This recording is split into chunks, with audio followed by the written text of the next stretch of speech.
ज्ञान दो प्रकार का होता है, विषयगत ज्ञान और आत्मगत ज्ञान। एक तो विषय का ज्ञान है और दूसरा स्वयं का ज्ञान है। और कोई आदमी चाहे लाखों चीजें जान ले, चाहे वो पूरे जगत को जान ले, लेकिन अगर वो स्वयं को नहीं जानता है तो वो अज्ञानी ही है। वो जानकार हो सकता है, पंडित भी हो सकता है, लेकिन वो प्रज्ञावान नहीं हो सकता।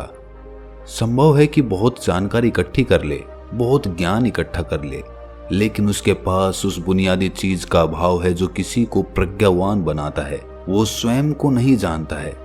आज की जो कहानी मैं आपको सुनाने वाला हूं वो एक ऐसे युवक की है जो आत्मगत ज्ञान प्राप्त करने के लिए एक गुरु के पास पहुंचता है, और वो गुरु कैसे उसे रास्ता दिखाता है, यही इस कहानी में हमें सुनने को मिलेगा। इससे पहले कि आप इस कहानी में खो जाएं, इस चैनल को सब्सक्राइब जरूर कर लें। तो चलिए कहानी शुरू करते हैं। एक युवक जिसका नाम श्वेत केतु था अपने गुरु के घर से वापस अपने घर आया। उसने कई सालों के अभ्यास के बाद सभी परीक्षाएं उत्तीर्ण कर ली थी और उसने उन सब में विशिष्टता हासिल की थी। गुरु जो भी ज्ञान उसे दे सके उसने सब संजो कर रख लिया था और इससे वो बहुत अहंकार से भर गया था। जब वो अपने पिता के घर पहुंचा तो पहली बात जो उसके पिता ने पूछी वो थी कि तुम ज्ञान से बहुत भरे हुए मालूम पड़ते हो और तुम्हारे ज्ञान ने तुम्हें बहुत अहंकारी बना दिया है। ये तुम्हारे चलने के ढंग से, जिस ढंग से तुमने घर में प्रवेश किया है, उससे प्रकट हो गया है। मुझे तुमसे एक प्रश्न पूछना है, क्या तुमने उसे जाना जो सबको जानता है? क्या तुमने उसे जाना जिसे जानने के बाद सब कुछ जान लिया जाता है? क्या तुमने स्वयं को जाना? ये सुनकर श्वेत केतु ने कहा, लेकिन हमारे विद्यापीठ के पाठ्यक्रम में ये विषय था ही नहीं। हमारे गुरु ने इसकी कोई चर्चा नहीं की। मैंने सब जान लिया है जो जाना जा सकता है। आप मुझसे कुछ भी पूछें, मैं उसका उत्तर दूंगा। लेकिन आप ये क्या पूछ रहे हैं? ये तो कभी बताया ही नहीं गया। इसके बाद उसके पिता कहते हैं कि फिर तुम वापस जाओ और जब तक उसे ना जान लो जिसे जानकर सब जान लिया जाता है और जिसे जाने बिना कुछ नहीं जाना जाता, तब तक घर मत लौटना। पहले स्वयं को जानो। श्वेत केतु वापस चला गया। उसने गुरु से कहा, मेरे पिता ने कहा है कि तुम्हें घर में नहीं आने दिया जाएगा। इस घर में तुम्हारा कोई स्वागत नहीं होगा, क्योंकि हमारे कुल में हम जन्म से ही ब्राह्मण नहीं होते। हम ब्रह्म को जानकर ब्राह्मण बनते हैं। हम ब्राह्मण जन्म से नहीं है, प्रामाणिक ज्ञान को प्राप्त करने के बाद हम ब्राह्मण होते हैं। तो जब तक तुम सच्चे ब्राह्मण ना हो जाओ, जो जन्म से नहीं ब्रह्म को जानकर हुआ जाता है, तब तक इस घर में प्रवेश मत करना। तुम हमारे योग्य नहीं हो। ये सब मेरे पिता ने मुझसे कहा है गुरुजी, इसीलिए अब आप मुझे वो ज्ञान सिखाएं। गुरु ने कहा कि जो भी सिखाया जा सकता है वो मैंने तुम्हें सिखा दिया है, और तुम जिसकी बात कर रहे हो वो सिखाया नहीं जा सकता। तो तुम एक काम करो, तुम बस इसके प्रति उपलब्ध रहो, इसके प्रति सचेत रहो, इसके प्रति खुले रहो। वो ज्ञान सीधे सीधे नहीं सिखाया जा सकता है। तुम सिर्फ खुले रहो और किसी दिन घटना घट जाएगी। तुम आश्रम की गायों को ले जाओ। आश्रम में बहुत गायें थी, कहते हैं 400 गायें थी। गुरु ने श्वेत केतु से कहा कि तुम गायों को जंगल ले जाओ और गायों के साथ रहो। विचार करना बंद कर दो, शब्द को छोड़ दो।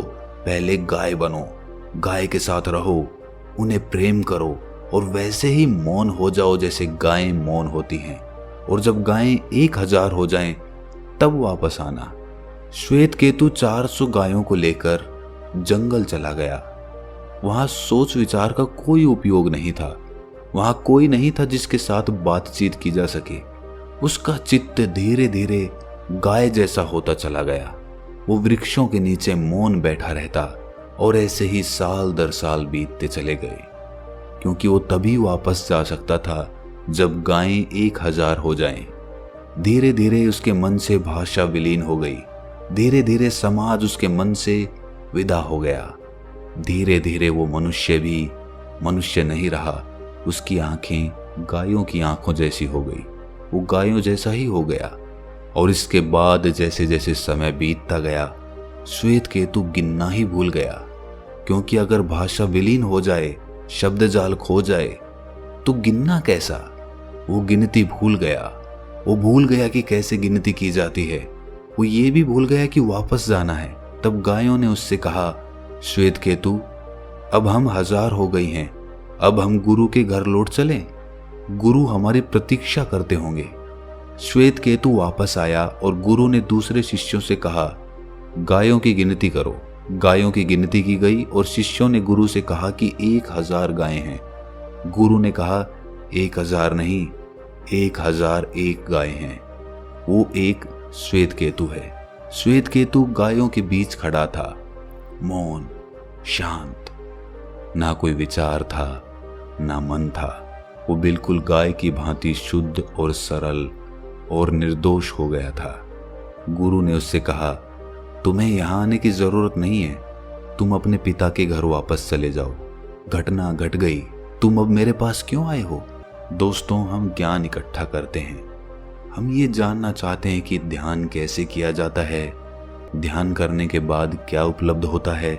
ये सब विचार और ये सब सवाल हमारे मन में चलते रहते हैं, लेकिन वास्तविकता में घटना तब घटती है जब चित्त में जानने के लिए कोई विषय नहीं रहता। तो तुम जानने वाले को जानते हो। जब मन विचारों से खाली होता है, जब एक भी लहर नहीं होती, एक भी बंधन नहीं होता, तब तुम अकेले होते हो, स्वयं होते हो। तब तुम्हारे अतिरिक्त कुछ भी नहीं होता। स्वभावतः तब तुम्हें स्वयं का बोध होता है। तुम पहली बार स्वयं से भर जाते हो। एक आत्म प्रकाश घटित होता है, आत्मबोध घटित होता है। ये प्रयोग थोड़ा कठिन है, क्योंकि विचार करने की आदत, विषयों से चिपकने की आदत, देखे जा सकने वाले और पकड़े जा सकने वाले विषयों की आदत इतनी गहरी है कि उससे मुक्त होने के लिए विषयों में और विचारों में फिर से ना पड़ने के लिए साक्षी होना पड़ता है। नेति नेति कहकर सबको हटा देने के लिए बहुत समय और सतत श्रम की जरूरत होती है। उपनिषदों की समस्त निधि का सारा निचोड़ इन 2 शब्दों में निहित है, नेति नेति। ये भी नहीं, ये भी नहीं। जो भी मन के सामने आए उसे कहो कि वो भी नहीं, ये भी नहीं। ये कहते जाओ और मन की सारी आकांक्षाओं को बाहर फेंकते जाओ, हटाते जाओ। इस मन के कमरे को खाली कर देना है, बिल्कुल खाली कर देना है।